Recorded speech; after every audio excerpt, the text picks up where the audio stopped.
Na prípravu Vianoc v Írsku potrebujeme. Sme v Slovak Pointe. Mohli sme ísť aj do diskontu, tam je to trochu lacnejšie. Zoberieme aj klobásky, asi tieto menej štiplavé. Ešte sú aj v akcii. Kapustu. Možno radšej kilovú. A ešte by som aj to mäso do polievky. Vonia. Pozrieme sa na to teraz. Ktoré zobrať? Zoberieme z každého po jednom.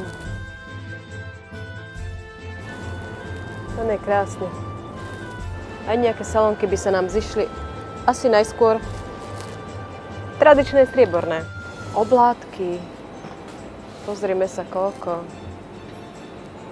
Sladké, slané, trubičky.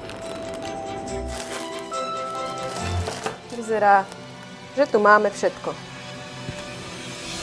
Bože, veď ja som nenakúpila na pečenie, ale do mesta už nejdem. Objednám si to cez internet. Aspoň nebudem musieť vláčiť ťažké veci.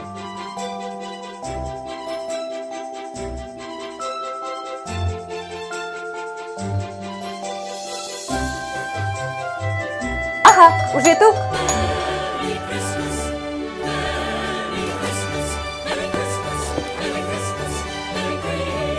A teraz už tu dúfam, mám naozaj všetko. Čakali ste recepty na kapustnicu alebo rybu? Na to tu nemáme čas. Tu je iba reklama na Slovak Point. Recepty sú aj tak všetky na internete. Aj veselé, aj šťastné.